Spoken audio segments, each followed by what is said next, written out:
நரேந்திர மோடி பாகிஸ்தான் மேல் குண்டு போட நீங்க ஏன் சார் பயப்படுறீங்க? அவர்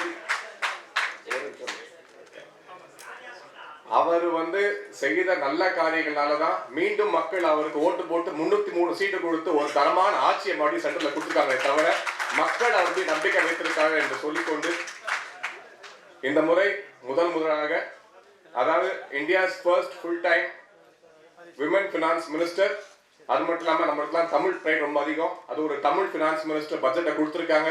அவருக்கு நம்ம மனமார்ந்த பாராட்டுகளை தெரிவித்துக் கொண்டு, அது மட்டுமன்றி புறநானூற்று பாடலை மிக சிறப்பாக பாடி உதாரணம் காட்டி தமிழுக்கு பெருமை சேர்த்த அவர்களுக்கு வணக்கம் கூறி, இந்த பட்ஜெட் ஆனது குருமூர்த்தி அவர்கள் கூறியது போல இந்த வருடத்துக்கான பட்ஜெட்ல அவர் 5 வருட பட்ஜெட் சொன்னாரு. ஆனா it is not even a 5-year budget. It is a budget of a party which is going to be in power for 15 years. 15 வருஷத்துக்கு ஒரு பார்ட்டி பவர்ல இருந்தா எப்படி ஒரு பட்ஜெட்டை கொடுப்பாங்களோ அப்படி ஒரு பட்ஜெட்டை கொடுத்திருக்காங்க இந்த கவர்மெண்ட். இந்த பட்ஜெட்ல பாத்தீங்கன்னா திரு P Chidambaram is a very learned man. அவர் சொன்னாரு இட்ஸ் a tasteless budgetனு சொன்னாரு. சார், நம்மளுக்கு வாழ்க்கையில இனஃப் மசாலா இருக்கு. உங்களுக்கு மசாலா வேணா டிவில பிக் பாஸ் பாருங்க.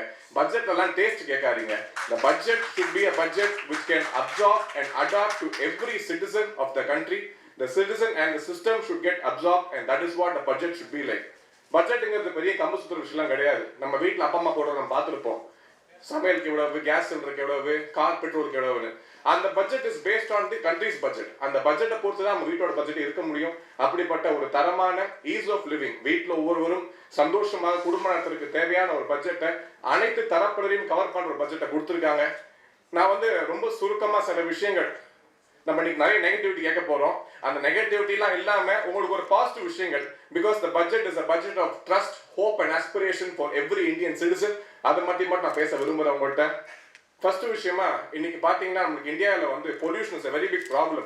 அதை மனசுல வைத்து green mother earth blue skies அப்படிங்கிற ஒரு கான்செப்ட், அதாவது எலக்ட்ரிக் வெஹிக்கிள்ஸ்க்கு முதலாக எலக்ட்ரிக் வெஹிக்கிளோட பார்ட்ஸுக்கு டியூட்டியை கட் பண்ணி, அது மட்டும் இல்லாம ஜிஎஸ்டி ஸ்லாப் 12% 5% இறக்கி 1.5 லட்ச ரூபா வரைக்கும் அந்த வண்டிக்கு நீங்க லோன் வாங்கினீங்கன்னா அதுல வைவர் கொடுத்து எலக்ட்ரானிக் வெஹிக்கிள்ஸை ப்ரொமோட் பண்ணி பொல்யூஷனை கம்மி பண்றதுக்கு ஒரு முயற்சி எடுத்திருக்காங்க.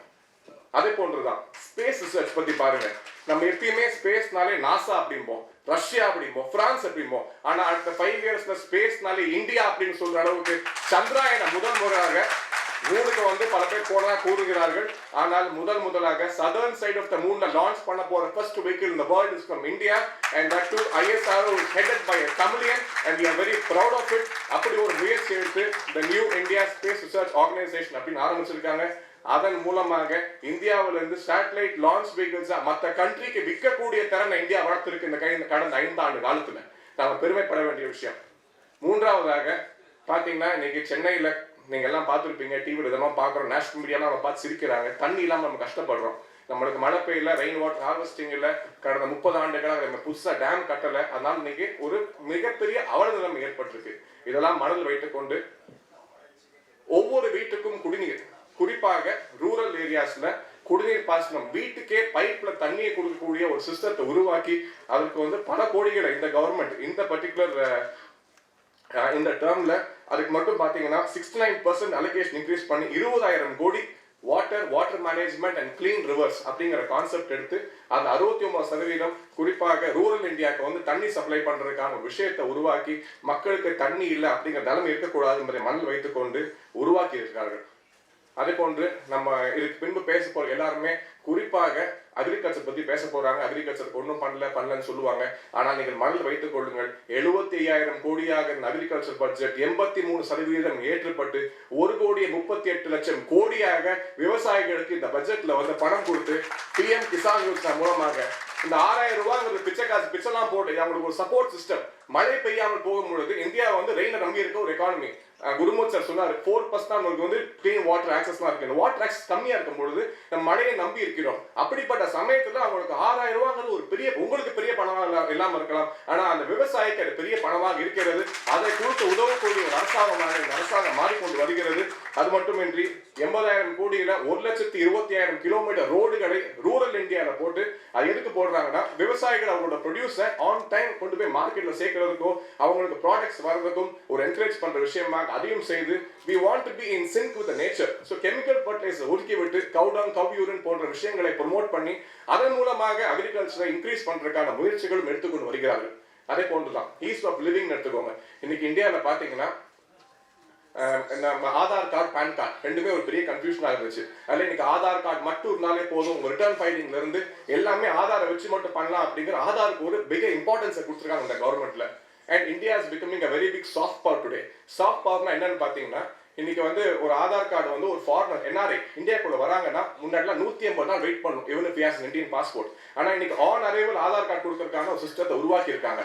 அதே போன்றுதான் இன்னைக்கு 18 ஆப்பிரிக்கன் கண்ட்ரீஸ்ல இந்தியாவோட எம்பசிஸ் உருவாக்குறதுக்கு இந்த பட்ஜெட்ல முடிவு செய்யப்பட்டு பல கண்ட்ரீஸ்ல இந்தியன்ஸ் வந்து உங்களுக்கு பிசினஸ் பண்ணாலோ இல்ல அங்க இருந்து உங்களுக்கு ஹெல்ப் வேணும் இல்ல ஒர்க்குக்கு போறீங்க உங்களுக்கு ஒரு பிரச்சனைனா இமீடியட்டா கான்டாக்ட் பண்றதுக்கு ஆப்பிரிக்கன் கண்ட்ரீஸ்ல எம்பசிஸ் உருவாக்கிட்டு இருக்காங்க இந்தியன் கவர்மெண்ட்.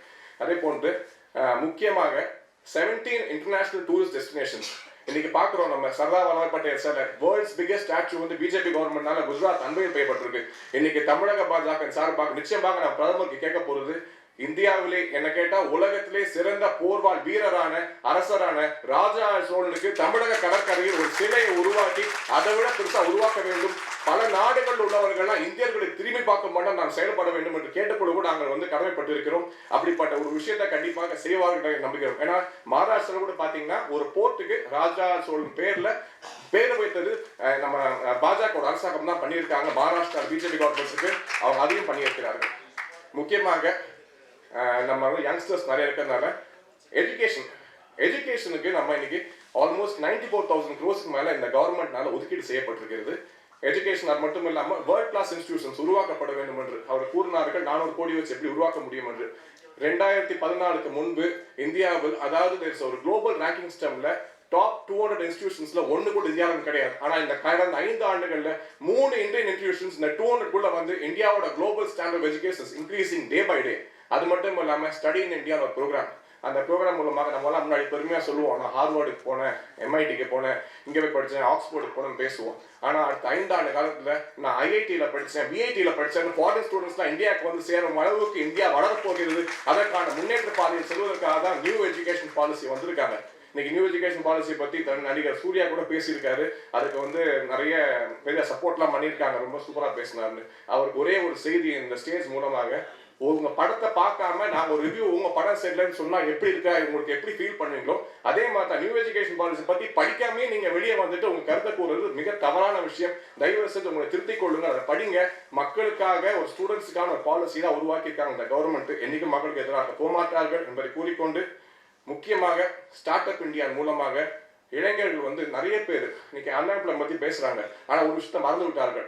12 கோடி பேர் இந்தியாவில் முத்ரா லோன் வாங்கியிருக்காங்க. அதுல 30% பேர் இளைஞர்கள். ஃபர்ஸ்ட் டைம் ஆண்டர்பிரனர்ஸ் உருவாக்கி கவர்மெண்ட் பிஜேபி கவர்மெண்ட் 6 லட்சம் கோடி பணம் இதுவரைக்கும் முத்ரா மூலமாக கொடுக்கப்பட்டு young entrepreneurs are being promoted, startups are being promoted, startups incubator centers are being created across India, 80 incubator centers to promote startups and first generation entrepreneurs உண்மையிலேயே உருவாக்கியங்க. பாத்தீங்கன்னா இன்னைக்கு 12 கம்பெனி இந்தியாவில் இருந்து $1 பில்லியன் மார்க்கெட் டச் பண்ணியிருக்காங்க. உங்களுக்கு தெரிஞ்ச எக்ஸாம்பிள் சொல்லணும்னா Paytm, book my show, நம்ம டெய்லி ஃபுட் ஆர்டர் பண்ற ஸ்விக்கி, Zomato, எல்லாமே வந்து இந்தியாவோட success story. And they are employing youth. Many people are being employed by these agencies and India is growing at a very fast rate. Homegrown startups are becoming a very big success story and Narendra Modi's government has been the pioneer in promoting them.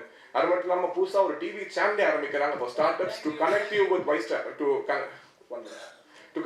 venture capitalists and to make sure that we are a very progressive economy forward. So please stop complaining about employment. This government wants to make you entrepreneurs, make each one of you employ other people and give jobs. அப்படி ஒரு economy உருவாக்குறதுக்கு தான் அவர் முயற்சி நடந்துட்டு. அதை போன்று இன்னொரு சில விஷயங்கள் அவரே குருமூர்த்தி சார் கூறிட்டாரு. வீடு போடுறதோ ரோடு போடுறதோ இந்த கவர்மெண்ட்ல 3 times it is faster. 12 kilometre highway போட்ட கவர்மெண்ட் இன்னைக்கு 30 கிலோமீட்டர் ஹைவே போடுதுன்னா அது எஃபிஷியன்சி ஆஃப் த கவர்மெண்ட் தான் பேசுது.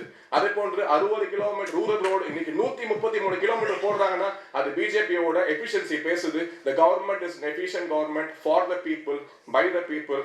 அது மட்டும் இல்லாம ஸ்வச் பாரத் போன்ற விஷயங்கள் நிச்சயமாக மக்களுக்கு நல்ல விஷயங்களை கொண்டு வரும். ஒரு சுத்தமான சுகாதாரமான நாடு உருவாக்குவதற்கான வழிவகுக்கும். அனைத்தோடு முக்கியமாக இந்த பட்ஜெட் இந்துக்களுக்கு முஸ்லிம், கிறிஸ்துவர், சீக்கியர், தேவர், செட்டியார், நாடார், ஐயர் போன்ற அனைத்து சமூகத்திற்கும் சேர்ந்த இந்தியனுக்கான பட்ஜெட் தவிர எந்த ஜாதி மதத்துக்கான பட்ஜெட் கிடையாது. அனைத்து இந்தியர்களும் முன்னேற வேண்டும் என்ற ஒரே நோக்கத்துடன் போடப்பட்ட பட்ஜெட். இந்த பட்ஜெட் நிச்சயமாக நமது வாழ்வுகளில் மிக மிக முக்கியமான மாற்றத்தை உருவாக்கும் என்று கூறிக்கொண்டு விடுகிறேன். ஜெய்ஹிந்த். இந்த நிதிநிலை அறிக்கையை பற்றி எல்லோரும் சொன்னார்கள். நான் சுருக்கமாக சொல்ல விரும்புவது, நம் எல்லோருக்கும் பெருமை தரக்கூடிய ஒன்று. முதல் முழு நேர ஒரு பெண் நிதியமைச்சர், தமிழ்நாட்டை சார்ந்தவர், திருச்சியிலே பட்டம் பெற்றவர் என்பது எனக்குள்ள இன்னொரு சிறப்பு. நம் எல்லோருக்கும் அது மகிழ்ச்சி தான். ஆனால் இந்த நிதிநிலை அறிக்கை நாம் எதிர்பார்த்த அளவிற்கு இருந்ததா என்றால் இல்லை, ஏமாற்றம் தருகின்ற அளவிற்கு தான் இருந்தது. காரணம், கடந்த 2014 பொது தேர்தலின் போது இன்றைக்கு 2வது முறையாக பொறுப்பேற்றிருக்கிற இந்த கட்சி கொடுத்த வாக்குறுதிகளை கடந்த 5 ஆண்டு காலத்தில் நிறைவேற்றவில்லை என்ற விமர்சனங்கள் 17வது பொது தேர்தலில் முன்வைக்கப்பட்டது. முக்கியமாக அவர்கள் கொடுத்த வாக்குறுதிகளில் இப்போது கிடைத்திருக்கிற நேரத்தில் சொல்ல விரும்புவது, நம்முடைய நாட்டில் வேலையில்லா திண்டாட்டம் அதிகமாக இருக்கின்றது. வேலையில்லாத திண்டாட்டம் சமூகத்திலே பல விரும்பத்தகாத விளைவுகளை ஏற்படுத்தும் என்பது அனுபவம் நமக்கு சொல்லித் தந்திருக்கிற பாடம். 6.1% இப்பொழுது வேலையில்லா திண்டாட்டம் இருக்கின்றது. ஆண்டுக்கு 2 கோடி பேருக்கு வேலை தருவேன் என்று அன்றைக்கு நரேந்திர மோடி அவர்கள் தேர்தல் நேரத்தில் சொன்னார், அல்லது அந்த கட்சியின் சார்பில் அவர் அறிவித்தார். இரண்டாவதாக, வெளிநாட்டில் இருக்கிற கருப்பு பணத்தை பல்லாயிரக்கணக்கான கோடி ரூபாய் இருக்கிறது, அதை நான் கொண்டு வந்து ஆளுக்கு 15 லட்சம் தருவேன் என்று சொன்னதாக சொன்னாலும் கூட 15 லட்சம் தருகின்ற அளவிற்கு பணம் வரும் என்று அவர்கள் விளக்கம் சொன்னாலும் அங்கிருந்து எவ்வளவு கொண்டு வந்தார்கள் என்ற விவரங்கள் இல்லை. மூன்றாவதாக, ஆட்சிக்கு வந்ததற்கு பின்னால் அவர்கள் செய்த காரியம், பண மதிப்பிழப்பு நடவடிக்கையின் மூலமாக உள்நாட்டில் இருக்கிற கருப்பு பணத்தை கொண்டு வருவேன் என்று சொன்னார்கள். எவ்வளவு பணம் வெளியிலே புழக்கத்தில் இருந்தது என்று சொன்னால், அன்றைய தினத்தில் 500,000 மதிப்பினுடைய ரூபாயினுடைய மதிப்பு 15,91,000 கோடி தான் இருந்தது. ஆனால் பண மதிப்பிழப்பிற்கு பின்னால் வங்கிக்கு திரும்பி வந்த பணம் 15,71,000 கோடி ரூபாய் என்றால், கருப்பு பணம் வெளியில இல்லை, அது வேறு எங்கோ இருக்கிறது என்பதாகியது. ஆனால் பாதிக்கப்பட்டது சராசரி மக்கள். மூன்றாவதாக ஜிஎஸ்டி என்று ஒன்று கொண்டு வந்தார்கள். அது கூடாது என்று சொல்வது அல்ல, அவசியமான ஒன்றுதான்.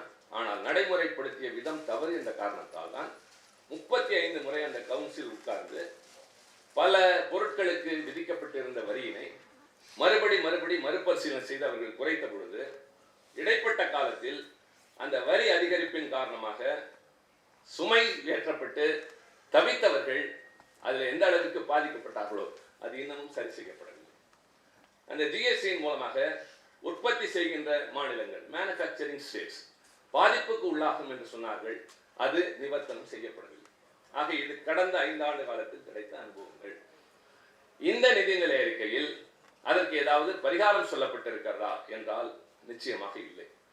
ஒன்றை நான் நேரம் கருதி சொல்ல வேண்டும் என்றால், இந்த ஆண்டு நிதிநிலை அறிக்கையில் செலவினங்கள் சொல்லப்பட்டிருக்கின்றன. வருவாய்க்கான வழிமுறைகள் முறையாக நமக்கு தரப்படவில்லை. நிதிநிலை அறிக்கை என்பது, இந்த நேரத்தில் நான் ஆங்கிலத்தில் சொல்ல விரும்புவது, expected revenue and proposed expenditure. நாம் எதிர்பார்க்கும் வருமானமும் திட்டமிடுகின்ற செலவினங்களும், இதுதான் நிதிநிலை அறிக்கை. கடந்த ஆண்டு நடந்த சிலவற்றினை இந்த ஆண்டு நிதிநிலை அறிக்கை சொல்லவில்லை. ஆனால் பொருளாதார ஆய்வறிக்கை சொல்கிறது, எக்கனாமிக் சர்வே. கடந்த ஆண்டு எதிர்பார்க்கப்பட்ட வருவாய், அதாவது டாக்ஸ் ரெவென்யூ எதிர்பார்க்கப்பட்டது, நிதிநிலை அறிக்கையில் சொல்லப்பட்டது 14,80,649. ரிவைஸ்ட் எஸ்டிமேட் 14,84,406 கோடி. ஆனால் ஆக்சுவல்ஸ் என்று சொல்வதில் கிடைத்தது 13,16,951 என்றால் 1,67,455 கோடி ரூபாய் எதிர்பார்த்த வருமானம் வரவில்லை. அது ஏன் வரவில்லை? அதை ஏன் நிதிநிலை அறிக்கையில் சொல்லவில்லை என்றால், பொருளாதார ஆய்வறிக்கையில் சொல்லப்பட்ட இந்த தகவல் அதற்கான காரணங்களை நிதிநிலை அறிக்கையில் சொல்லி இதை சரி செய்ய போகிறோம் என்பதற்கான திட்டங்களை சொல்லி அடுத்த ஆண்டு எதை செய்ய போகிறோம் என்று சொல்லியிருந்தால்தான் அது சரியான நிதிநிலை அறிக்கையாக இருக்கும். என்றால் இந்த பற்றாக்குறையை கடந்த ஆண்டு எப்படி சமாளித்தார்கள் அதைத்தான் நீங்கள் பார்க்கிற போது மேஜர் சப்சிடிஸ் அதில் குறைத்திருக்கிறார்கள், கேபிட்டல் எக்ஸ்பெண்டிச்சர் இதில் குறைத்திருக்கிறார்கள். இந்த ரெண்டும் சேர்ந்தே சற்றேறக்கூடிய 1 லட்சத்தை தாண்டுகின்றது. இதில் முக்கியமாக குறிப்பிட வேண்டியது, இந்த வருமானம் குறைந்ததற்கு சரியான காரணங்களில் முக்கியமான ஒன்று, ஜிஎஸ்டி வரி விதிப்பின் மூலமாக எதிர்பார்த்த வரி வருவாய் கிடைக்கவில்லை. பொதுத்துறை நிறுவனங்களை அதனுடைய பங்குகளை விற்பதன் மூலமாக இவர்கள் எதிர்பார்த்தது 80,000 கோடி, வந்ததோ 85,000 கோடி. எதை கூடாது என்று சொல்கிறோமோ அதில் அதிகமாக பணம் கிடைத்திருக்கிறது. லாபம் சம்பாதிக்கிற பொதுத்துறை நிறுவனங்களை தயவு செய்து நீங்கள் அதன் பங்குகளை விற்காதீர்கள் என்று நாம் போராடுகிறோம். ஆனால் செயல் போன்ற நிறுவனங்களை கூட இப்போது விற்க முயல்கிறார்கள். ஆக தனியார் மயமாக்குவதற்கான முயற்சியில் பொதுத்துறை நிறுவனங்கள் என்பது இந்திய நாட்டின் பொருளாதாரத்தின் ஆலயங்கள் என்று சொல்வார்கள். உலக அளவிலே பொருளாதார சிதைவு ஏற்பட்ட போது நம்முடைய நாட்டை காப்பாற்றியது பொதுத்துறை நிறுவனங்களும் விவசாயமும் என்பதை மறந்து போகிறார்கள். விவசாயத்தில் தன்னிறைவு பெற்றிருக்கிறோம் என்கிறார்கள். ஆனால் விவசாயிகள் தன்னிறைவு பெற்றிருக்கிறார்களா என்றால் இல்லை. அவர்களுக்கு பருவநிலையின் காரணமாக உற்பத்தி கிடைக்கவில்லை என்றாலும் சரி, நிறைய உற்பத்தி கிடைத்தாலும் விலை சரியாக கிடைக்காத காரணத்தால் விவசாயி பாதிக்கப்படுகிறான்.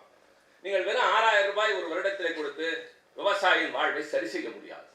அவனே தன்னுடைய விவசாயத்தின் மூலம் தன்னை வளப்படுத்திக் கொள்வதன் மூலமாகத்தான் விவசாயம் வளமாக வாழ்வான், இந்த நாடும் வளமாக இருக்கும் என்பதை தயவு செய்து மறந்துவிடக்கூடாது. இதற்கான திட்டங்களும் மாற்றங்களும் தான் ஒரு அரசாங்கத்தின் நிதிநிலை அறிக்கை தர வேண்டுமே தவிர வேறல்ல. மறுபடி இப்போது நேரம் கருதி சொல்கிறேன், வரியை சரி செய்வதற்கு அவர்கள் வரி விதித்திருக்கிற பொருட்கள் எவை, வரி விலக்கு தந்திருக்கக்கூடியவை எவை என்பதை மட்டும் உங்கள் பார்வைக்கு வைக்கின்றேன்.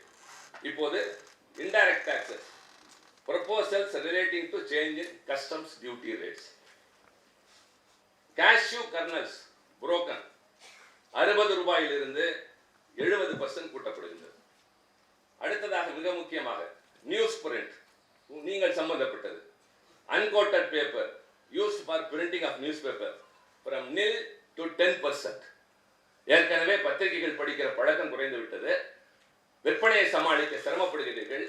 இப்போது நியூஸ் பிரிண்டினுடைய காகிதத்தின் விலை கூடுகிறது. printed books from nil to 5%. What சொல்லுங்க சரியா? அங்கேயே ஒரு நிமிஷம் தான் கேட்டவங்க, முடிக்கிறதா நான் முடிச்சுக்கிறேன். I think what I am giving is பட்ஜெட்டை பத்தி பேச ஆரம்பிச்சிருக்கீங்க. இதுவரைக்கும் பட்ஜெட்டை பத்தி இப்பதான் பேச ஆரம்பிச்சிருக்கோம். Don't tell me. நான் இவ்வளவு நேரம் அதான் சொல்லிட்டேன்.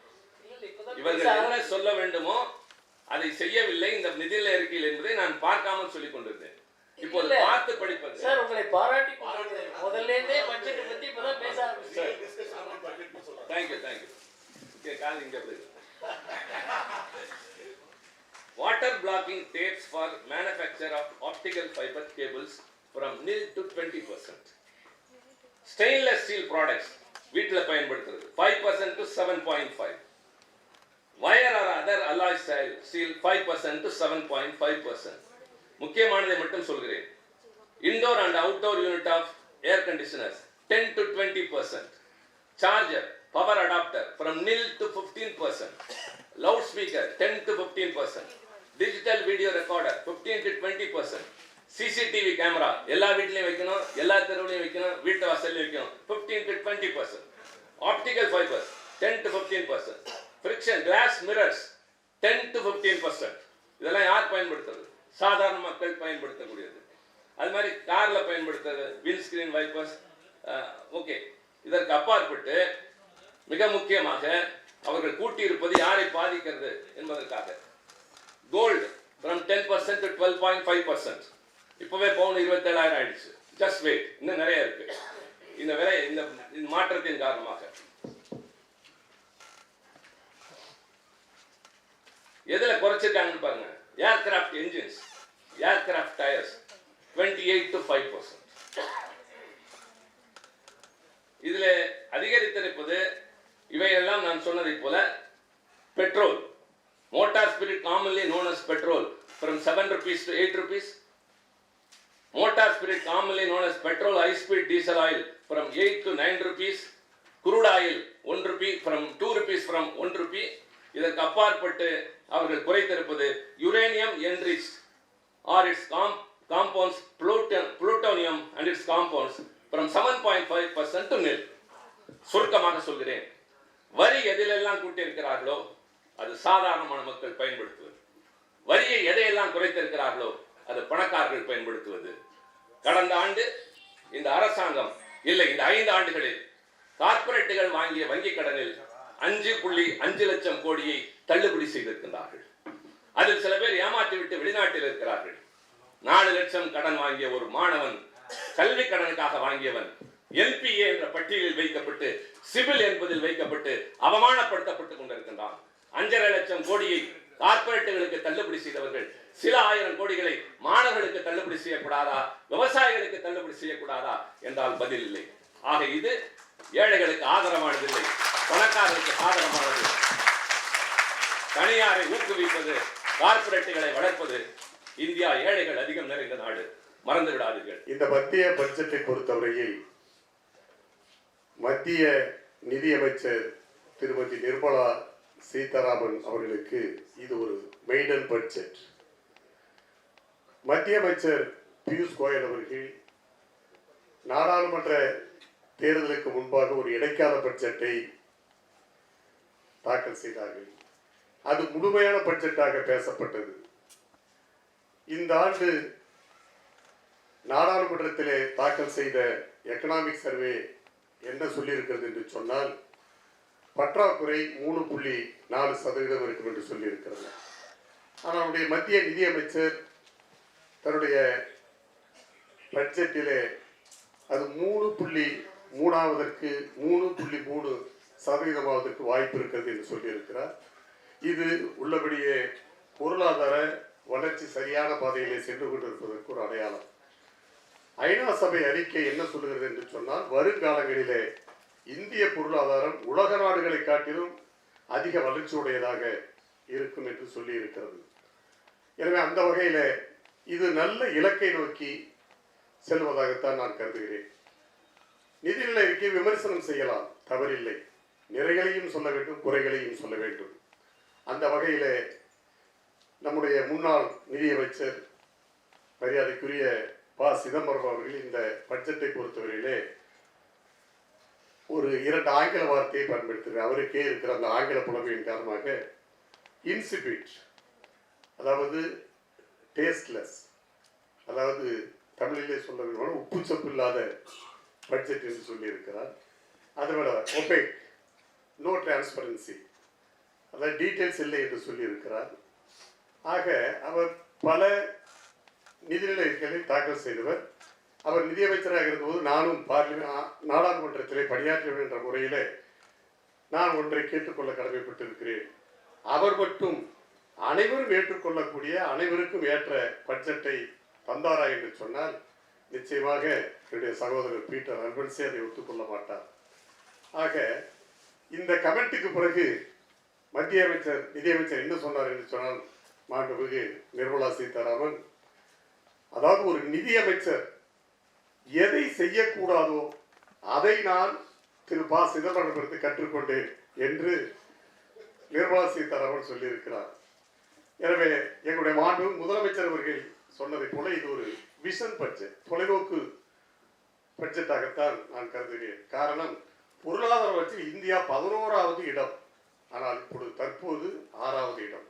2014 $1.85 ட்ரில்லியன் கடந்த 5 ஆண்டுகளில் $2.7 ட்ரில்லியன் அரசாங்கத்துடைய இலக்கு $5 ட்ரில்லியன்.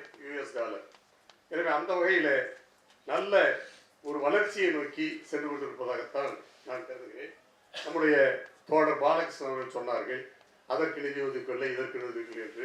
நான் ஒரு கணக்கை மட்டும் சொல்கிறேன். ரூபாய் கணக்கில் சொல்ல வேண்டும் என்று சொன்னால் அவர் சொன்னதை போல மாநிலங்களுக்கு 23 பைசா போகிறது, அதே போல வட்டிக்கு 23 பைசா போகிறது, அதே போல பாதுகாப்புத்துறை ஓய்வூதியத்திற்கு முறையே 12 பைசா 7 பைசா என்று போய்விடுகிறதாக 42 காசுகள் போக 58 காசுகளில் தான் இவ்வளவு வளர்ச்சியையும் செய்ய வேண்டும். ஆக இருப்பதில் என்ன செய்ய முடியுமோ, எதை செய்ய முடியுமோ அதை சரியாக செய்திருப்பதாகத்தான் நான் கருதுகிறேன். இந்த பட்ஜெட்டை பொறுத்த ஹைலைட்ஸ் என்று சொல்லுகிற போது விவசாயத்திற்கு 1,51,518 கோடி ஒதுக்கி இருக்கிறார்கள். கடந்த ஆண்டை விட 64,916 கோடி அதிகம். அக்ரிகல்ச்சர் கிராப்ஸ் இன்சூரன்ஸுக்கு 14,000 கோடி ஒதுக்கீடு செய்யப்பட்டிருக்கிறது. கிசான் சம்மான் திட்டத்திற்கு ஆண்டுக்கு 6,000 ரூபாய் அந்த திட்டம், அதை சொன்னதை போல 6,000 ரூபாய்க்காக 75,000 கோடி ஒதுக்கீடு செய்திருக்கிறார்கள். விவசாய வருமானம் இதனால் இரட்டிப்பாகும், 2022 இரட்டிப்பாகும் போது அவருடைய எதிர்பார்ப்பு. அதே போல கல்வித்துறைக்கு 19% கூடுதலாக ஒதுக்கப்பட்டிருக்கிறது. சுகாதாரத்துக்கு முக்கியத்துவம் கொடுத்திருக்கிறது. அனைவருக்கும் வீடுகள் திட்டத்தில், வீடு கட்டும் திட்டத்திலே 3.5 லட்சம் வட்டி மானியம் கொடுக்கிறார்கள். பிரதமர் வீடு கட்டும் திட்டம் மூலமாக 2 ஆண்டுகளில் 1,95 லட்சம் வீடுகள் கட்டப்படுவதாக சொல்லியிருக்கிறார்கள். அதனால் அனைத்து வீடுகளுக்கும் குழாய் மூலம் சுகாதாரமான தண்ணீர் கிடைப்பதாக உறுதி செய்யப்பட்டிருக்கிறது. முத்ரா திட்டத்தின் கீழ் பெண்களுக்கு 1 லட்சம் வரை சுய உதவி குழுக்கள் சார்ந்த பெண்களுக்கு கடன் உதவி, ஜன்தன் வங்கி கணக்கில் 5,000 கடன் உதவி.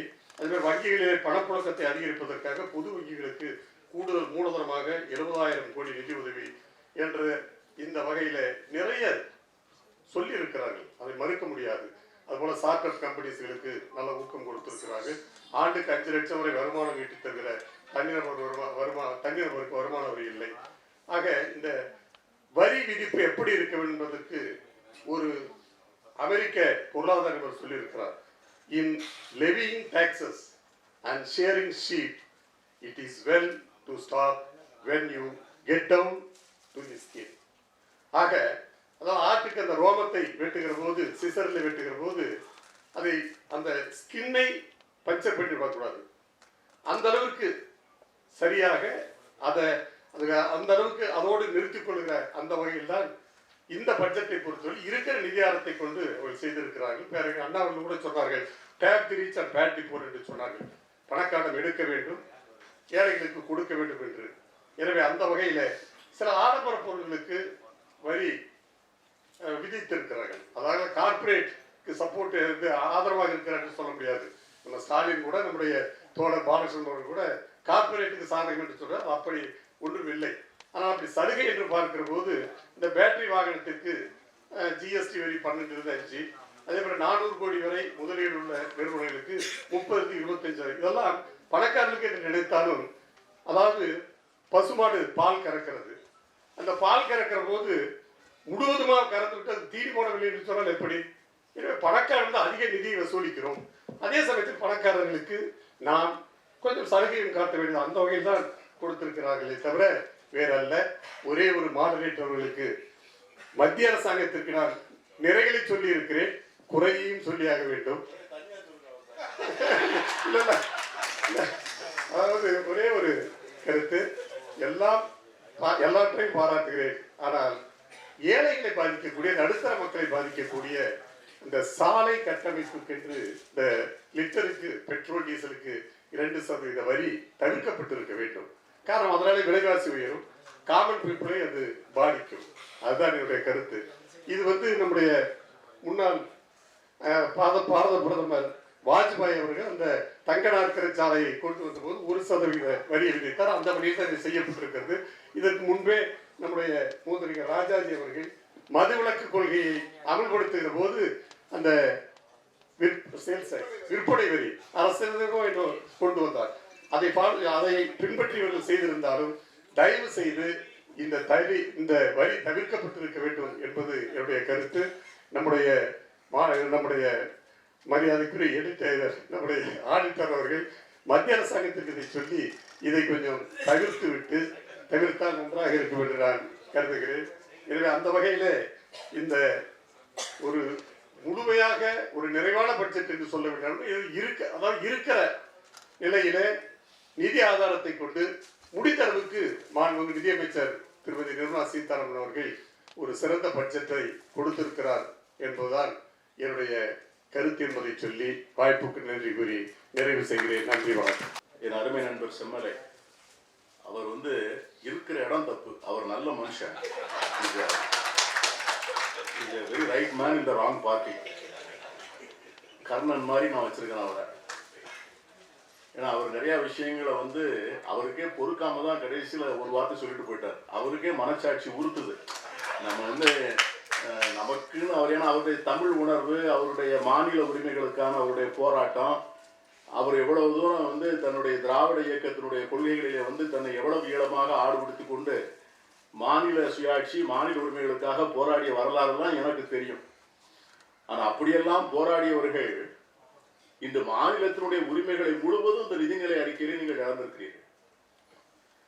அதை பற்றி நீங்க ஒரு வார்த்தை சொல்லலாங்கிறதா எனக்கு மிகப்பெரிய ஆதங்கம். நீங்க விதிக்கப்பட்டிருக்கிற அத்தனை வரிகளிலேயும் மாநில அரசுக்கு உரிய பங்கு கிடைக்க வேண்டும். ஆனால் அதை மத்திய அரசு இந்த நிதிநிலை அறிக்கையிலே எப்படி சரி செய்திருக்கிறது என்று சொன்னால், அது எல்லாத்தையும் சர்ச்சார்ஜாவும் செஸ்ஸாவும் போட்டு மாநிலங்களுக்கு வர வேண்டிய பங்கை முழுமையாக தடை செய்திருக்கிறது. நீங்க வந்து பெட்ரோல், டீசல் அதுக்கு விதிக்கப்பட்ட வரி வந்து செஸ். அதிகமான வருமானத்திற்கு உள்ளவர்களுக்காக விதிக்கப்பட்டு வந்து அடிஷனல் சர்ச்சார்ஜ். இந்த இரண்டிலையும் மாநிலங்கள் பங்கு கேட்க முடியாது. இதை வந்து நீங்க வந்து இந்த மாநிலத்தை ஆளுகின்ற பொறுப்பான கட்சியாக இருக்கிற நீங்கள் ஏறக்குறைய 1967க்கு பிறகு நீங்கள் தான் தொடர்ந்து ஆண்டு கொண்டிருக்கிறீர்கள். பெருந்தலைவர் காமராஜருடைய ஆட்சி காலத்தை நான் நினைவுபடுத்த விரும்புகிறேன். பிப்ரவரி மாதம் அவர் போய் டெல்லியிலே உட்கார்ந்து எந்தெந்த மாநிலங்களிலே வந்து செலவிடாத தொகை திரும்ப வந்து சேர்கிறதோ அந்த தொகையை மத்திய அரசிடமிருந்து பெற்றுக்கொண்டு வந்து விதைத்த விதைப்பு தான் இந்த தமிழகத்திலே இவ்வளவு பெரிய நிறுவனங்களாக வளர்ந்திருக்கிறாங்க. உரிமைகள் நீங்க அதை கேட்கணும்ல. இன்டரிம் பட்ஜெட் அவங்க ஐயா குருமூர்த்தி அவர்களுக்கு தெரியும். இன்டரிம் பட்ஜெட்டுக்கும் இதுக்கும் the state government has lost nearly 1400 crores. 1400 கோடி ரூபாய் உங்களுக்கு குறைந்திருக்கிறது. தமிழகத்திற்கு வர வேண்டிய 1400 கோடி ரூபாய் இந்த நிதிநிலை அறிக்கையிலே குறைந்திருக்கிறது. அதற்கு என்ன காரணம் நீங்க கேட்க வேண்டாமா? உங்களுக்கு வர வேண்டிய ஜிஎஸ்டி பாக்கெட் அதை ப்ரொவைட் பண்ணுவது, அதை வந்து கொடுப்பதற்கான ஏற்பாடுகள் ஏதாவது செய்திருக்கிறார்களா? ஆகவே இந்த சூழ்நிலையில நான் வந்து இந்த நிதிநிலை அறிக்கை தமிழில் மட்டும் வாதிப்பதற்காக அல்ல, தமிழர்களாய் வாதிப்பதற்காகவும் இந்த மேடை பயன்படுத்தப்பட வேண்டும் என்று நான் கேட்டுக்கொள்கிறேன். முதல்ல ஒரு பட்ஜெட், இந்த பட்ஜெட்டுக்கும் பிரசிடென்ட் அட்ரஸுக்கும் வித்தியாசம் இருக்கு. ஜனாதிபதி உரையாற்றுகிறார். அதாவது நீங்க வந்து பாராளுமன்றத்தோட நடவடிக்கைகளை பார்த்தீங்கன்னா, முதலில் பாராளுமன்றம் துவங்கிய உடனே ஆண்டின் முதல் கூட்டத்திலே குடியரசுத் தலைவர் உரையாற்றுவார். குடியரசுத் தலைவர் என்ன செய்வார் என்று சொன்னால், இந்த அரசாங்கத்துடைய கொள்கைகள், அவர்களுடைய எண்ணங்கள், அவருடைய விருப்பங்கள், அவருடைய எதிர்பார்ப்புகள், அவர்கள் இந்த தேசம் எப்படி போக வேண்டும் என்று அவர் நினைக்கிறார்கள் என்பதையெல்லாம் குடியரசுத் தலைவர் சுட்டிக்காட்டுவார். அரசாங்கத்தினுடைய சாதனைகளை பாராட்டுவார். இந்த அரசாங்கம் எப்படி போகிறது என்று சொல்லுவார். எதை நோக்கி செல்கிறோம் என்று சொல்லுவார். அதற்கு அடுத்து வந்து பொருளாதார ஆய்வறிக்கை, அது வந்து பட்ஜெட்டுக்கு முந்தின நாள் கொடுப்பாங்க. அந்த பொருளாதார ஆய்வறிக்கை என்ன சொல்லும் என்று சொன்னால், எப்படியெல்லாம் பணம் வரப்போகிறது, வருவாய் வரப்போகிறது, எப்படியெல்லாம் செலவு செய்திருக்கிறோம், எங்கே எல்லாம் பள்ளம் இருக்கிறது, எங்கே எல்லாம் சரி செய்ய வேண்டும், என்ன இலக்கு, இதை வந்து பொருளாதார ஆய்வறிக்கை சொல்லும். பட்ஜெட் வந்து தெளிவாக நாங்கள் இந்த அரசாங்கத்திற்கு இவ்வளவு வருவாய் ஏற்பாடு செய்ய போகிறோம். How much of revenue this government will get and how much of expenditure, எவ்வளவு செலவு செய்ய போகிறோம், எங்கள் வருவாய்க்கும் எங்கள் செலவுக்கும் உள்ள இடைவெளி என்ன, இது உபரி பட்ஜெட்டா பற்றாக்குறை பட்ஜெட்டா? ஒரு காலத்தில் உபரி பட்ஜெட் இருந்தது, சர்ப்ளஸ் பட்ஜெட். அரசாங்கத்தினுடைய வருவாய் செலவினங்களை விட கூடுதலாக இருந்ததினால் அதை வந்து சர்ப்ளஸ் பட்ஜெட் என்று சொன்னோம். ஆனால் சர்ப்ளஸ் பட்ஜெட் போட்ட காலம் எல்லாம் போய்விட்டது. இப்பொழுது ஒவ்வொரு முறையும் டெபிசிட் பட்ஜெட் தான். இந்த டெபிசிட் பட்ஜெட் போடுகின்ற போது நீங்கள் எங்களுக்கு சொல்லணும், என்ன சொல்லணும்? இந்த budget is a document, is a very very sacred document. அது எங்களுக்கு வந்து இந்த அரசாங்கம் எங்கே வருவாயை வாங்க போகிறது, எங்கே செலவழிக்க போகிறது, யாருடைய பையில் இருந்து அது பணம் எடுக்கிறது, யாருடைய கைகளிலே கொண்டு போய் பணத்தை வைக்கிறது என்கிற டிரான்ஸ்பரன்சி வேணும். நம்முடைய மரியாதைக்குரிய நெறியாளர் அவர்கள் சொன்னார்கள், இதான் முதல் பட்ஜெட், ஜாதி மதம் என்கிற எல்கைகளெல்லாம் கடந்து இந்தியனாக இருக்கிற பட்ஜெட் சொன்னார். எனக்கு அதுல மிகப்பெரிய மரியாதை, நான் பாராட்டுகிறேன். ஆனால் எங்களுக்கு தெரியணும்ல, இந்த நாட்டிலே பிலோ த பவர்ட்டி லைன் இருக்கிறவங்களுக்கு என்ன இருக்கு இந்த பட்ஜெட்ல, வறுமை கோட்டின் எல்லைக்கு கீழே உள்ளவர்களுக்கு என்ன இருக்கிறது, இந்த நாட்டிலே நடுத்தட்டு வர்க்கம் மிடில் கிளாஸுக்கு என்ன இருக்கிறது, அர்பன் ரிச் நகர்ப்புறங்களிலே வாழ்கின்ற செல்வந்தர்கள், கிராமப்புறங்களிலே வாழ்கின்ற விவசாயிகள், இவர்களுக்கெல்லாம் இருக்கிற ஸ்பிளிட் கூட எங்களுக்கு தெரியலன்னா இதை நாங்க எப்படி டிரான்ஸ்பரன்ட் பட்ஜெட்னு ஏத்துக்குவோம்? நான் இதை எதுக்காக சொல்றேன்னு கேட்டீங்கன்னா, எனக்கு ஒரு பெரிய ஆசை, அது ஆசையா விருப்பமா நான் ஒரு நிறைவேறும்னு நினைக்கிறேன். நான் அந்த இடத்துல வந்து இந்த நிதியமைச்சருங்கிற இடத்துல நான் குருமூர்த்தி ஐயா உட்கார வச்சு பார்க்கணும்னு எனக்கு ஒரு ஆசை. I think I wish it should happen. ஏன்னா அவர் எவ்வளவு பேசிட்டு வர்றாரு எழுதிட்டு வர்றாருன்னு நான் ஃபாலோ பண்ணிட்டு இருக்கிறேன். இவர் நிதியமைச்சராக இருந்தால் will you accept the dollarization of the deficit, fiscal deficit? அரசாங்கத்தினுடைய வருவாய் பற்றாக்குறைக்கு அமெரிக்க டாலர்களில் கடன் வாங்குவதை நீங்கள் ஒத்துக்கொள்வீர்களா? You tell me. 1991 இந்த நாட்டில் வந்து சம்பளம் போடுவதற்கு பணம் இல்லாமல் இருக்கிற சூழ்நிலையிலே கூட இந்த நாட்டினுடைய தங்கத்தை கொண்டு போய் இம்பீரியல் பேங்க் ஆஃப் லண்டன்ல கொண்டு போய் அடகு வைத்து பணம் வாங்கித்தான் நடத்தினமே ஒழிய டாலரில் கடன் வாங்கவில்லை. ஏன் உங்க அருண்ஜேட்லி என்ன சொன்னார்? இந்த டாலரில் கடன் வாங்க வேண்டும் என்கிற ஆலோசனை மன்மோகன் சிங்குக்கு சொல்லப்படவில்லையா? சிதம்பரத்துக்கு சொல்லப்படவில்லையா? யஷ்வந்த் சின்ஹாவுக்கு சொல்லப்படவில்லையா? அருண்ஜேட்லிக்கு சொல்லப்படவில்லையா? ஆனால் இதுதான் முதல் முறை. எனக்கு என்ன அவருடைய ஃபைனான்ஸ் மினிஸ்டர், அதை நான் உண்மையோட பாராட்டு, தமிழர், முதல் பெண்மணி. ஆனா ஒரு டூவல் பர்சனாலிட்டியா தெரியுது எனக்கு. என்ன சூட்கேஸ் எடுக்காம என்ன சொல்றாங்க, நான் வந்து இந்த வெஸ்ட் மினிஸ்டருடைய கல்ச்சருடைய எக்ஸ்டென்ஷன் சூட்கேஸ் அவங்க எடுத்துட்டு போகல. வழக்கமா ஃபைனான்ஸ் மினிஸ்டர் வந்து பாத்தீங்கன்னா ஒரு சூட்கேஸ் கொண்டு வருவாங்க, ரெட் கலர். அது வந்து பிரிட்டிஷ் பிரதமர்ல இருந்து பிரிட்டிஷ் நிதியமைச்சர்ல இருந்து தொடர்ந்து பின்பற்றுகிற வரமுறை. அதனால நான் வந்து ஒரு நல்ல சிவப்பு துணியில பொட்டலம் போட்டு நான் வந்து பம்பாயில கொண்டு போய் சித்தி விநாயகர் கோயில கொண்டு வச்சு, அஷ்டலட்சுமி கோயில கொண்டு வச்சு நான் பண்ணேன். நான் ரொம்ப சந்தோஷப்படுறேன், அது எனக்கு ஒன்றும் மாற்று கருத்து இல்லை. ஆனா சித்தி விநாயகர் கோயில கொண்டு வச்சுட்டு அஷ்ட விநாயகர் கோயில கொண்டு வச்சுட்டு நான் டாலர்ல பணம் வாங்குவேன்னு சொன்னா அது இரண்டும் ஒன்றுக்கொண்டு முரண்பாடாக இருக்கிறது. தரிச சுதேஷி, நீ எவ்வளவு பேசிருக்கீங்க, ஏன் கடன் வாங்கக்கூடிய நிலைமை வந்திருக்கு? நான் நீங்க உங்க கட்டுரைன்னு நான் சொல்றேன். ஏன்னு கேட்டீங்கன்னா, the domestic savings has fallen by 8%. நாட்டுல வந்து உள்நாட்டு சேமிப்பு வந்து 8 விழுக்காடு கடந்த 5 ஆண்டுகளில் குறைந்திருக்கிறது. 8 ஆண்டுகளில் 8 விழுக்காடு குறைந்திருக்கிறதுன்னு சொன்னா இந்த உள்நாட்டு சேமிப்பு ஏன் குறைந்திருக்கிறது என்கிற ஆராய்ச்சி செய்யணும். சரி, அதற்கு மாற்று ஏற்பாடு என்ன? டாலர்ல கடன் வாங்குறதா மாற்று ஏற்பாடா? நீங்க எத்தனை தடவை சொல்லியிருக்கீங்க? ஐயா குருமூர்த்தி அவர்கள் சொல்லியிருக்கிறார், இந்தியாவில் இருக்கிற தங்கத்தை பயன்படுத்தினாலே வெளிநாட்டில் கையேந்தக்கூடிய வாய்ப்பே வராதுன்னு நீங்க சொல்லியிருக்கீங்களா? ஏன் அதை நீங்க உங்களுடைய நிதியமைச்சர் பயன்படுத்தல?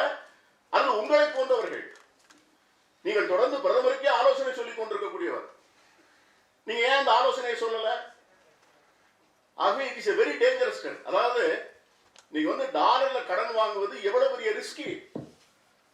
முடிச்சிட்டீங்களா? அதுக்குள்ள சரி, நான் வந்து மற்றவங்க எல்லாம் ஒழுக்கமான கட்சி, நாங்க ரொம்ப பொறுமையான கட்சி. பாருங்க, கடைசி வரைக்கும் நீங்க கூப்பிடுற வரைக்கும் நான் எவ்வளவு அருமையாக, அதுக்காக வந்து ஒரு போனஸாவது நீங்க 2 நிமிஷம் கொடுக்கணும்ல. நீங்க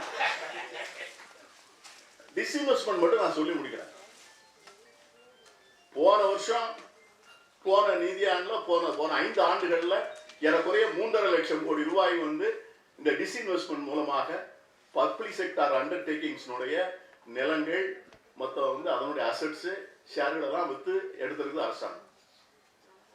இந்த வருஷம் வந்து ஏறக்குறைய வந்து 1.5 லட்சம் கோடிக்கு அதிகமாக எடுக்க போறேன்னு சொல்றாங்க. நான் கேட்கிறேன், அடிக்கடி நீங்க பாராளுமன்றத்தில் கேட்டீங்களே நேரு என்ன செய்தாரு, நேரு என்ன செய்தாருன்னு. நேரு உண்டாக்குன பப்ளிக் செக்டார் யூனிட்ஸ் தானே இது.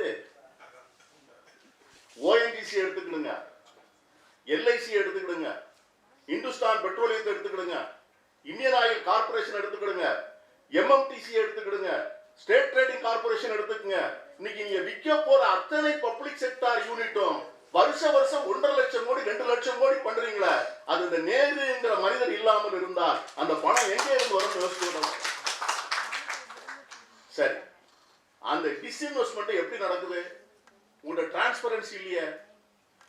அதாவது டிஸ்இன்வெஸ்ட்மெண்ட்னா என்ன? நீங்க வந்து விற்கிற அந்த ஷேர்களை தனியார் முதலாளிகளுக்கு வித்து அல்லது தனியார்களுக்கு வித்து அந்த பணம் வந்தா உள்ள பரவாயில்ல.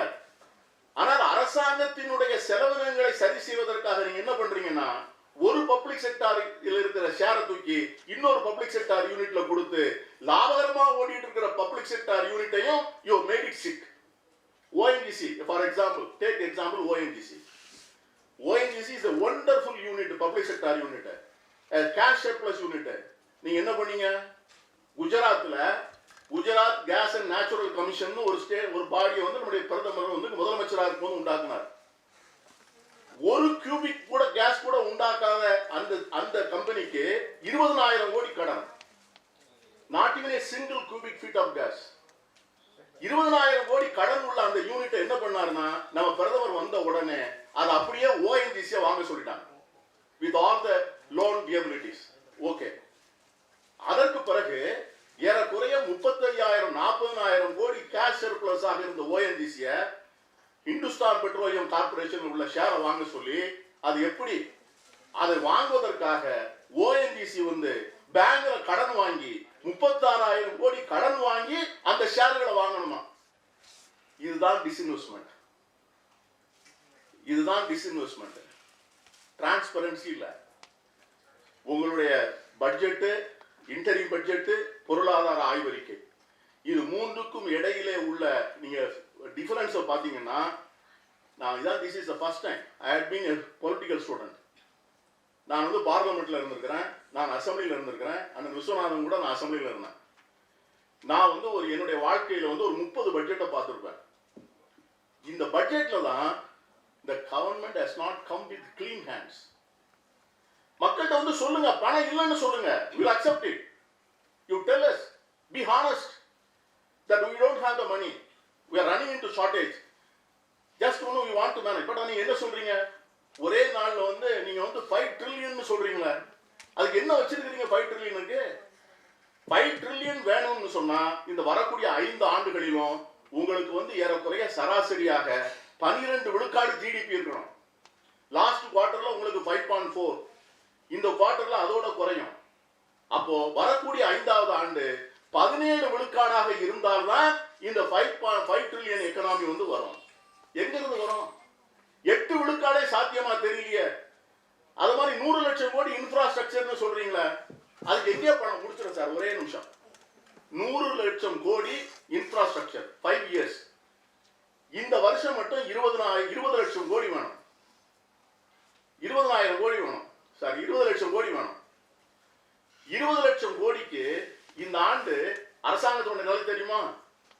அரசாங்கத்தினுடைய வருவாய்க்கும் அரசாங்கத்துடைய செலவுக்கும் இடையில பிரிட்ஜ் பண்ண வேண்டிய கேப் 8 லட்சம் கோடி. 8 லட்சம் கோடி வாங்கினால்தான் இந்த அரசாங்கம் சுவாசிக்க முடியும். It has to live.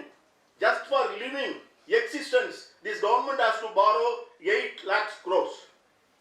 அது போக ஃபுட் கார்பரேஷன் ஆஃப் இந்தியாவும் நேஷனல் ஹைவேஸ் அத்தாரிட்டியும் இன்னொரு 4 லட்சம் கோடி கடன் வாங்கினா தான் அந்த ரோடு போட முடியும். நீங்க சொன்னீங்களா ரோடு போடுறது. So another 12 lakhs crores இந்த வருஷமே கடன் வாங்க வேண்டிய ஒரு அரசாங்கம் எப்படி 20 லட்சம் கோடிக்கு நான் வந்து இன்ஃப்ராஸ்ட்ரக்சர்னு சொன்னா அது எப்படி நம்புவது? யஸ்வந்த் சின்ஹா தான் அழகா சொல்லியிருக்காரு. அவர் சொன்னா நீங்க நம்புவீங்கன்னு நினைக்கிறேன். பட்ஜெட்ல வந்து பட்ஜெட் என் நண்பர் செம்மலை அமைச்சராக இருந்தவர், அவருக்கு நான் கேட்கிறேன், பட்ஜெட்ல வந்து ப்ரொவிஷன் இல்லாத ஒரு ஸ்கீம் வந்து நீங்க எப்படி அனௌன்ஸ் பண்ண முடியும்? There should be provision in the budget. அதான் வந்து டோக்கன் கிராண்ட்னு வச்சிருந்தான். ₹1 வச்சிருப்பாங்க பட்ஜெட்ல. டோக்கன் கிராண்ட் 1 ரூபி அப்படின்னு நான் பட்ஜெட் அறிக்கை நான் படிச்சிருக்கிறேன். ஆனா 100 லட்சம் கோடிக்கு not even a single rupee as token grant. ஆகவே நம்ம ஊர்ல சொல்லுவான், வாயினால வடை சுடுறாங்கன்னு சொல்லுவான். அதான் அந்த பட்ஜெட். அனைவருக்கும் வணக்கம்.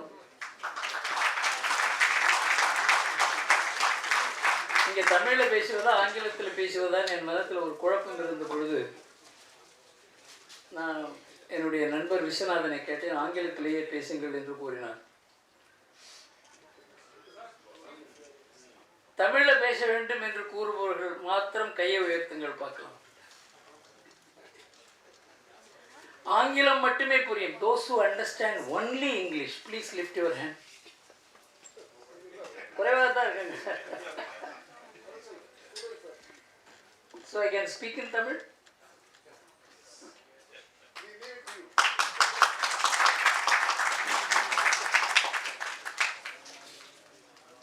ஆங்கிலம் படித்தவர்களுக்கு தான் பொருளாதாரம் தெரியும். பொருளாதாரம் தெரிய வேண்டும் என்றால் ஆங்கிலம் தெரிய வேண்டும். அதாவது புத்திசாலியாக இருக்க வேண்டும் என்றாலே ஆங்கிலம் தெரிந்தால்தான் புத்திசாலியாக இருக்க முடியும் என்கிற அளவுக்கு நம்ம நாட்டில் ஆங்கிலத்தின் பேரில் ஒரு பெரிய பற்றும் பக்தியும் ஏற்பட்டிருக்கிற இந்த நிலையில் தமிழில் பொருளாதாரத்தை பற்றி பேச வேண்டும் என்றாலே அவனுக்கு ஏதோ திமிர் இருந்தால்தான் முடியும் என்கிற ஒரு எண்ணமே இருக்கிறது. ஆனால் தமிழில் தான் நான் பொருளாதாரத்தை எழுத ஆரம்பித்தேன். துக்ளக்கில் என்னது எழுத வைத்தது ஷோ ராமசுவாமி. அவர் சொல்லுவார், உனக்கு உலகம் பூரா உனக்கு தெரிந்திருக்கிறது, தமிழ்நாட்டில் தெரியல. ஏதாவது ஒரு சப்ஜெக்டில் உனக்கு தமிழ்நாட்டுக்கு தேவை இருக்கிறது, உன்னால் அதை செய்ய முடியும் என்றால் தமிழ் எழுதுவது என்று தமிழை எழுத தூண்டியவர். அதுவும் பொருளாதாரத்தில் எழுத தூண்டி சாதாரணமானவர்களுக்கு பொருளாதாரத்தை புரிய வைக்கிற அந்த கலை இருக்கிறதே, அது எனக்கு வந்ததற்கு காரணம் சோ. அதனால் அவருக்கு நன்றி கூறிவிட்டு ஒரு மினி பார்லிமெண்ட்டை இங்கே நடத்தி, பார்லிமெண்ட் போலவே தான் இங்கே இருக்கிறது. இங்கே பேச்சு அரசியல் அதிகமாகவும் பொருளாதாரம் குறைவாகவும் இங்கே எல்லோரும் பேசி கொண்டிருக்கிறோம். இதில் 2-3 பாயிண்டில் சில சந்தேகங்கள் எழுந்திருக்கலாம். அதை நீக்க வேண்டிய அல்லது அதற்கு கிளாரிஃபிகேஷன் கொடுக்க வேண்டிய பொறுப்பு எனக்கு இருக்கிறது.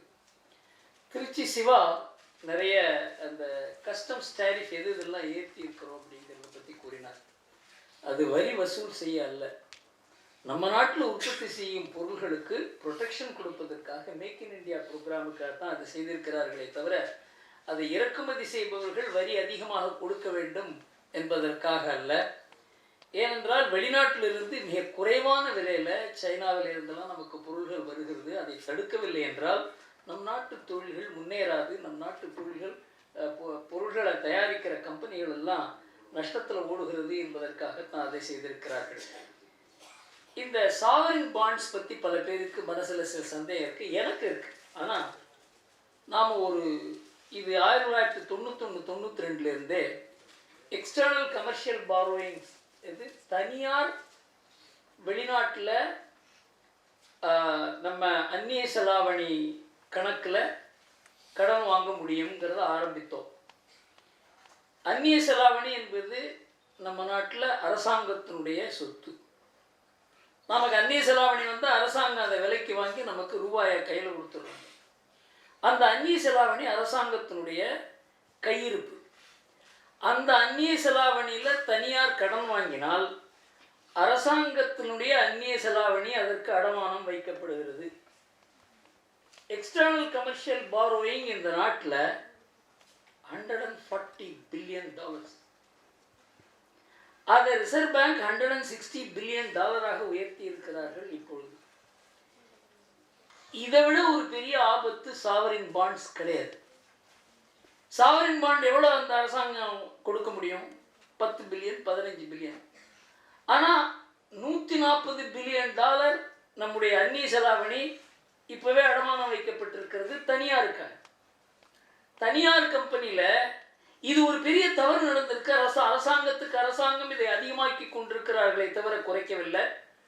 அதுதான் தவறே தவிர அரசாங்கம் கடன் வாங்குவது தவறு கிடையாது. காரணம் என்றால் உலகத்திலேயே மிக குறைவாக அந்நிய செலாவணி கணக்கில் கடன் வாங்கி இருக்க நாடு நம் நாடு தான். 8% தான். மற்ற நாடுகள்லாம் 50-60% அரசாங்கத்தினுடைய வெளிநாட்டு கடன். நீங்கள் இப்போ பார்த்தீங்கன்னா இங்கிலாண்டில் அரசாங்கம் வெளிநாட்டில் வாங்கியிருக்க கடன் 400% அவங்க ஜிடிபியில். அதே மாதிரி ஜப்பானில் 400% வாங்கியிருக்காங்க. அதெல்லாம் உள்நாட்டு கடன். வெளிநாட்டில் அதிகமாக கடன் வாங்காத, அதாவது அரசாங்கம் அதிகமாக கடன் வாங்காத நாடுகளில் மிக முக்கியமான நாடு இந்தியா.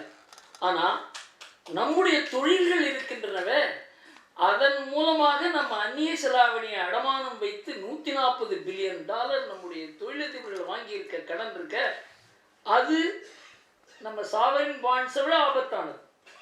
அதனால இதை பற்றி விவாதங்கள் நடக்கல, இதை பற்றி எதிர்க்கட்சிகள் எடுத்து கூறவில்லை.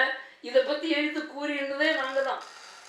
வெளிநாட்டில் இருந்து தனியார் கம்பெனிகள் இந்த அளவுக்கு கடன் வாங்குவதை காரணம் என்னவென்றால், வெளிநாட்டில் 4% வட்டியில் உங்களுக்கு 5% உங்களுக்கு கடன் கிடைக்கிறது. நம்ம நாட்டில் வாங்க வேண்டும் என்றால் 12%. அதற்காக நம்ம நாட்டினுடைய அந்நிய செலாவணியை அவர்களுக்கு அடமானம் வைத்து அதை அவங்க திருப்பி கொடுக்கணும்னாக்க நம்ம அந்நிய செலாவணியை அவங்களுக்கு கொடுக்கணும்.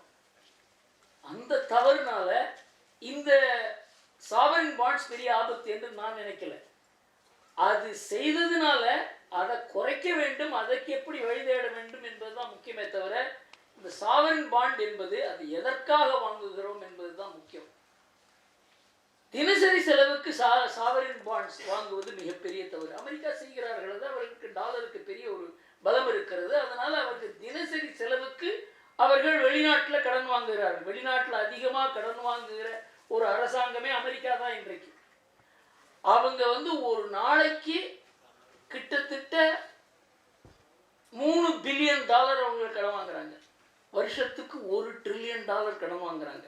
கடன் வாங்கினா தான் அரசு அமெரிக்காவில் அவங்க அதிகாரிகளுக்கு சம்பளம் கொடுக்க வேண்டும். அந்த அளவுக்கு வெளிநாட்டில் கடன் வாங்குகிற அரசாங்கம் அவங்க வாங்குகிற அது வலுவான கை செய்யலாம். நாம் செய்யலாமா, எவ்வளவு செய்யலாம் என்பது நம்ம திட்டமிட்டு செய்ய வேண்டும். ஆனால் சாவரின் பாண்ட்ஸ் கொடுப்பதே தவறு என்பதை நான் ஏற்கவில்லை, இந்த எக்ஸ்டர்னல் கமர்ஷியல் பாரோயிங் இருக்கிறதுனால. அடுத்தது நம்ம பட்ஜெட்டில் கிட்டத்தட்ட 1991-92 நம்ம வங்கிகளையும் எல்ஐசி ஜிஐசி போன்ற நிறுவனங்களையும் அந்நிய முதலீடுகளையும் சேர்த்து தான் எந்த அளவுக்கு நாம் முதலீடு செய்ய போகிறோம்னு நம்ம பட்ஜெட் உரையில் கூறுகிறோம். அது தவறு. பட்ஜெட்டு நீங்கள் சொல்கிறது கரெக்ட். பட்ஜெட்டு மூலமாக எந்த அளவுக்கு ஒதுக்கீடு இருக்கிறது, அது வெளிநாட்டு முதலீடு மூலமாக எந்த அளவுக்கு முதலீடு வரும், எல்ஐசி வங்கி மூலமாக எவ்வளவு முதலீடு செய்ய போகிறோன்றது பிரித்து கூற வேண்டும். அதை நம்ம நாட்டில் எந்த நிதி அமைச்சரும் கூறவில்லை. இந்த அளவுக்கு நாம் கொடுக்க போகிறோம் என்றால் பட்ஜெட்டில் எவ்வளவு, வங்கியிலிருந்து எவ்வளவு, வெளிநாட்டு முதலீட்டிலிருந்து எவ்வளவு என்று கூறினால்தான் நீங்கள் சொல்கிற மாதிரி டிரான்ஸ்பரன்சி இருக்கும். அது மாதிரி எந்த நிதி அமைச்சரும் இதுவரை கூறியதாக நான் படிக்கல. அதனால நிதி அமைச்சராக ஆக்க மாட்டார்கள் என்பதையும் நீங்கள் புரியுது. அதனால பட்ஜெட்டுங்கிறது இருக்கு. அது எனக்கு ரொம்ப திருப்தி என்னவென்றால் 2-3 பேராவது இந்த பட்ஜெட்டை பற்றி பேசினாங்க. குறை கூறுவதை பற்றி தவறே கிடையாது. குறை கூறவில்லை என்றால் எந்த அரசாங்கமும் உருப்படாது. குறையே கூறாமல் ஒரு அரசாங்கம் 5 ஆண்டுகள் இருந்ததுன்னா அந்த அரசாங்கத்துக்கு நல்லது கிடையாது, மக்களுக்கும் நல்லது கிடையாது, நாட்டுக்கும் நல்லது கிடையாது. அதனால் குறை கூற வேண்டும். என்னென்ற ஒரே ஒரு விஷயம் என்னென்னா, இங்கே ரொம்ப டைம் குறைச்சதை நான் ஒத்துக்கிறேன். பட்ஜெட்டை பற்றி பேசணும்னு ஒரு 20 நிமிஷமாவது நேரம் வேணும். அந்த அளவுக்கு கொடுக்க முடியல. 8 பேரை வச்சு 20 நிமிஷம் கொடுத்தாக்க உங்களால் அமர முடியாது. ஆனால் எல்லோரும் ஓரளவுக்கு கண்ணியமாக கட்டுப்பாடுடன் ஒரு வரையறையுடன் பேசியதற்கு எல்லோருக்கும் நன்றி கூறி, இவ்வளவு தூரம் நீங்கள் பொறுமையாக கேட்டதற்கு உங்களுக்கு நன்றி கூறி, இந்த ஆண்டுக்காண்டு இந்த சர்க்கஸை நடத்தி கொண்டிருக்கிற நம்ம வேந்தருக்கு நன்றி கூறி.